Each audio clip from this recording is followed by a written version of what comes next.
संपूर्ण देशाचं लक्ष लागलं होतं तो मराठा आरक्षणाचा निकाल सुप्रीम कोर्टानं रद्द ठरवलेला आहे. काय तुमची भूमिका आहे? सरकार कुठे उभे पडलं?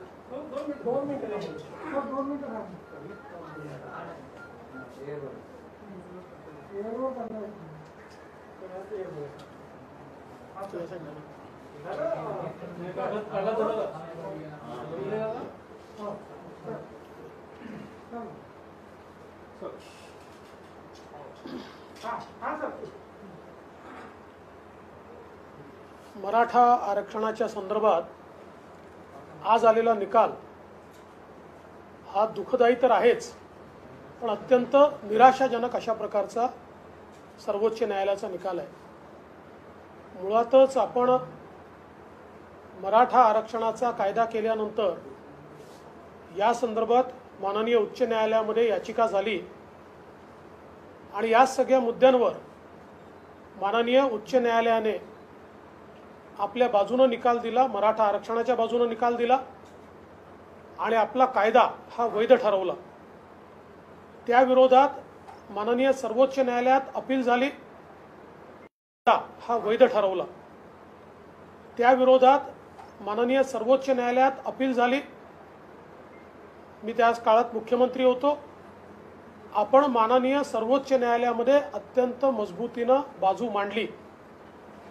याचिकाकर्त्यांनी आज जे विषय मांडले आहेत तेच सगळे विषय सर्वोच्च न्यायालयात मांडले होते. तेव्हाचे माननीय सरन्यायाधीश यांच्या बेंच समोर ही केस लागली होती आणि त्यावेळी या मुद्द्यांचा प्रतिवाद आपण केला आणि माननीय सरन्यायाधीशांनी त्यावेळेस स्थगिती द्यायला नकार दिला आणि स्पष्टपणे आपला कायदा सुरू राहील अशा प्रकारे सर्वोच्च न्यायालयाच्या सरन्यायाधीशांच्या बेंचने सांगितलं होतं. नंतरच्या काळामध्ये जेव्हा नवीन बेंच तयार झाला आणि त्या बेंच पुढे ही केस गेली, त्यावेळी आत्ताच्या सरकारनं त्याच्यासमोर ज्या काही बाबी मांडल्यात त्या मांडत असताना कुठेतरी समन्वयाचा अभाव आम्हाला पाहायला मिळाला. 2-2, 3-3 वेळा वकिलांना आमच्याकडे माहितीच आली नाही असं सांगावं लागलं, आम्हाला इन्स्ट्रक्शन्स नाही असं सांगावं लागलं आणि त्या माहितीअभावी केस ॲडजन करावी लागली. एकूणच समन्वयाचा मोठा अभाव हा पाहायला मिळाला आणि त्यातून या कायद्याला स्थगिती मिळाली. खरं तर सर्वोच्च न्यायालयाचा एक नियम आहे, सर्वोच्च न्यायालयामध्ये कायद्याला कधी स्थगिती मिळत नाही. ऑर्डिनन्सला, अध्यादेशाला स्थगिती मिळते पण कायद्याला स्थगिती मिळत नाही. एक अलिखित त्यांचा नियम असा आहे आणि अनेक जजमेंट्स अशी आहेत की कायद्याच्या संदर्भात अंतिम सुनावणी झाली पाहिजे, त्याला स्थगिती देता येत नाही. परंतु तरी देखील या समन्वयाच्या अभावातनं त्या ठिकाणी कायद्याला स्थगिती मिळाली आणि ज्यावेळी स्थगिती मिळाली त्याच वेळी आमच्या मनामध्ये संशयाची पाल चुकचुकली की जर कायद्याला स्थगिती देत नाहीत तर या ठिकाणी स्थगिती का मिळाली. त्यानंतर राज्य सरकारने लार्जर बेंचकडे आम्ही जाणार असं सांगितलं. कित्येक दिवस रिव्ह्यू पिटिशनच दाखल झालं. मग त्याच्यानंतर लार्जर बेंचकडे आपण गेलो आणि त्या ठिकाणी देखील आपण बघितलं की समन्वयाचा मोठा अभाव होता. गायकवाड कमिशनच्या रिपोर्टचं ट्रान्सलेशन हे सातत्याने छत्रपती संभाजीराजे देखील सांगत होते हे ट्रान्सलेशन झालं पाहिजे, इतर याचिकाकर्ताही सांगत होते, पण ते शेवटपर्यंत होत नव्हतं. एवढंच नाही तर ज्यावेळी कोर्टाचा असा एक त्या ठिकाणी माननीय कोर्टाने त्यांचा एक समज झाल्यामुळे विचारलं की असं कसं गायकवाड कमिशनच्या रिपोर्टला कोणीच विरोध केला नाही किंवा कोणीच त्यांच्यासमोर कसं बोललं नाही? म्हणजे हा काय एकतर्फी रिपोर्ट आहे का? त्यावेळी आमच्या वकिलांजवळ ही माहिती ही द्यायला हवी होती की हजारो ॲप्लिकेशन्स जशा बाजूच्या आल्या तशा विरोधातल्या आल्या आणि त्या प्रत्येक विरोधातल्या ॲप्लिकेशनला गायकवाड कमिशननी हिअरिंग दिलं, विभागात जाऊन त्या ठिकाणी बोलवून, आणि त्या हिअरिंग दिल्यानंतर त्या प्रत्येक अर्जाचा कायदेशीर निपटारा केला. म्हणजे हा काही एकतर्फी तयार केलेला अशा प्रकारचा रिपोर्ट नव्हता. सगळी प्रोसेस फॉलो करून तयार केलेला हा रिपोर्ट होता. गायकवाड कमिशनने 50% वर आरक्षण का दिलं पाहिजे आणि कसं ते इंदिरा साहनीने त्यांच्या म्हणजे केसमध्ये जे सांगितलं आहे त्या मॅन्डेटमध्ये कसं बसतं या संदर्भात सगळी माहिती त्यात दिली होती.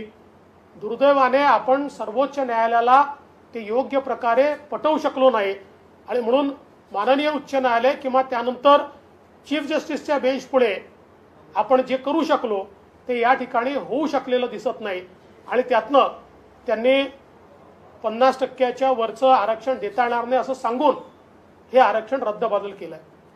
हे करत असताना आश्चर्याची गोष्ट अशी आहे की इतर सगळी जी राज्य आहेत त्या जवळजवळ 9 राज्यांमध्ये आज 50% वरचं आरक्षण आहे, ते मात्र रद्दबातल झालेलं नाही. त्याच्या केसेस चाललेल्या आहेत, पण ही केस मात्र या ठिकाणी निकाली निघून आणि हे आरक्षण रद्दबातल झालं आहे.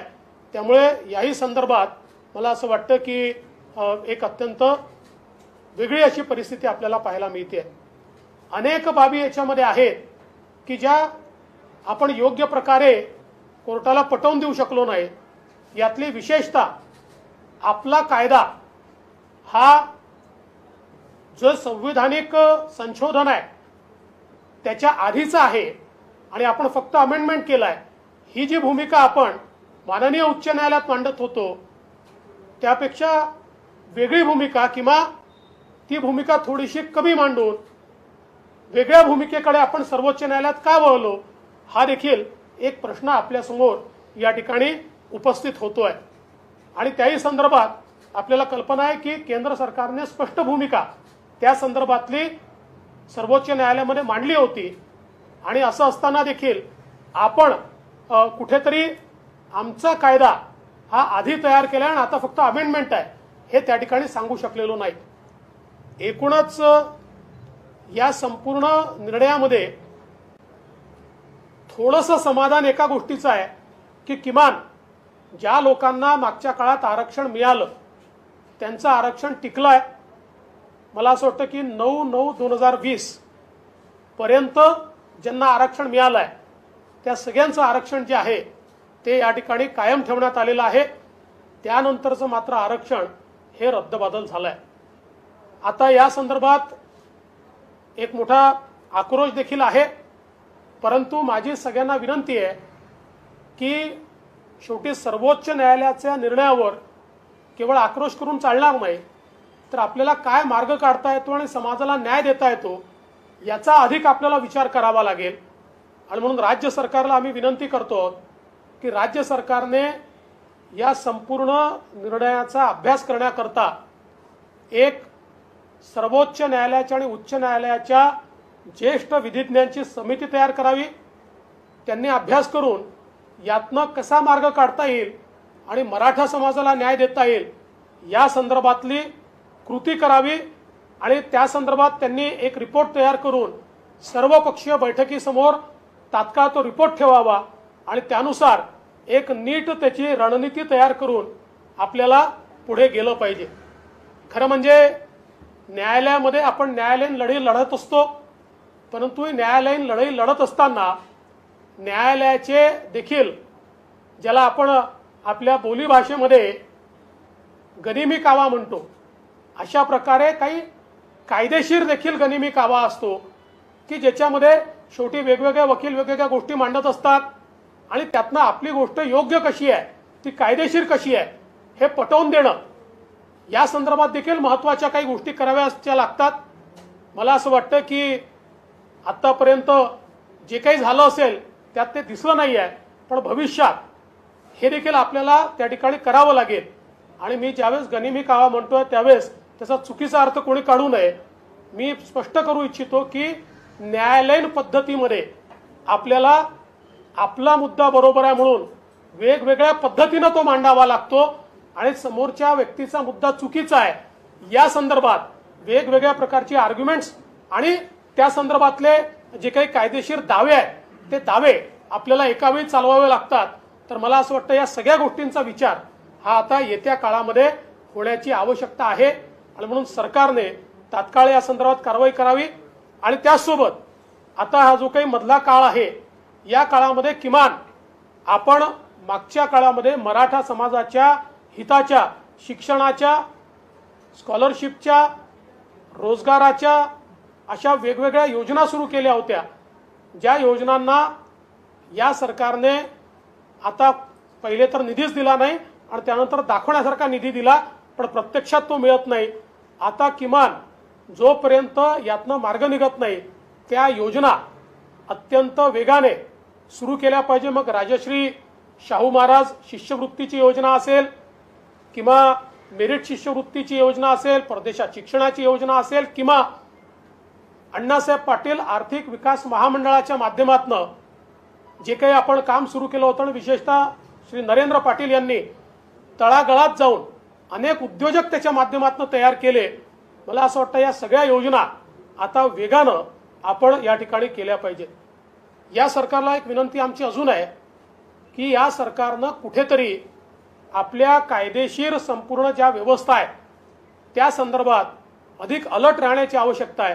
कारण मागच्या काळात आपण बघितलं की जवळजवळ 14-15 महिने ओबीसी आरक्षणाच्या संदर्भात या सरकारनं उचित भूमिका मांडली नाही आणि केवळ तारखा घेत राहिले. त्यामुळे निवडणुकीत स्थानिक स्वराज्य संस्थांच्या निवडणुकीत ओबीसी समाजाला जे आरक्षण मिळालं आहे त्याच्यावरही गंडांतर आलं आणि तेही सर्वोच्च न्यायालयाने स्थगित केलं आणि अजूनही त्याच्यावर पुढची कारवाई या सरकारने केलेली नाही.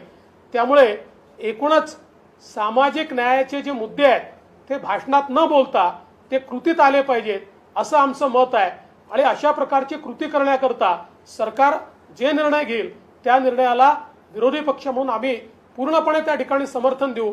पण सरकारने कुठेतरी सिरियसली आणि सिन्सिअरली पुढे होण्याची आवश्यकता आहे असं आमचं मत आहे.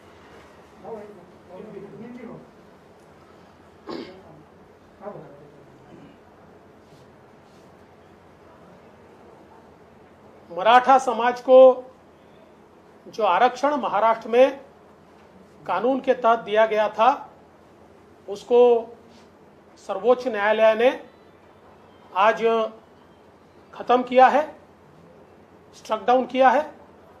हमारे लिए ये बहुत दुखद घटना है. मैं ऐसा मानता हूं कि पिछले समय जब हमने आरक्षण दिया तो ये केस उच्च न्यायालय में गई, हाई कोर्ट ने इस आरक्षण को वैध तय किया. उसके बाद ये केस सुप्रीम कोर्ट में, जिसमें मैं मुख्यमंत्री था तब गई, उस समय के चीफ जस्टिस के बेंच के सामने गई. लेकिन चीफ जस्टिस साहब ने, उस समय के उस बेंच ने उसको स्टे करने से मना किया. किंतु बाद में जब एक नया बेंच कॉन्स्टिट्यूट हुआ और इस सरकार के समय यह केस उस बेंच के सामने गई तो नॉर्मली अध्यादेश जो होता है, ऑर्डिनेंस जो होता है, उसको स्टे किया जाता है और जो कानून होता है, एक्ट होता है, उसको स्टे नहीं किया जाता. परंतु इसको स्टे मिला और बाद में आज उसको स्ट्रक डाउन किया गया. तो कुल मिलाकर इस सारे मामले में जिस प्रकार से राज्य सरकार ने ध्यान देने की आवश्यकता थी उसको राज्य सरकार ने नहीं दिया. जो एक समन्वय राज्य सरकार में और वकीलों में होना चाहिए था वो समन्वय भी हमको नहीं दिखा. कई बार राज्य सरकार के सुप्रीम कोर्ट में सीनियर काउंसिल्स को ये बोलना पड़ा कि हमको कोई इंस्ट्रक्शंस ही नहीं मिले, हमारे पास जानकारी नहीं है. और कुल मिलाकर आज जो फैसला आया है वो निराशाजनक है. अब हमारी सरकार से मांग है कि सरकार ने तुरंत इसके ऊपर सीनियर काउंसिल्स का पैनल तैयार करके और इसमें हम क्या रास्ता निकाल सकते हैं उसका एक पेपर तैयार करना चाहिए और सभी पक्षों को साथ में लाकर एक मीटिंग करनी चाहिए. राज्य सरकारचं फेल्युअर आहे का मराठा समाजाच्या मला असं वाटतं की मी अतिशय स्पष्टपणे सगळे मुद्दे मांडले आहेत. आता याच्यात अजून प्रश्न उत्तरांची आवश्यकता नाहीये.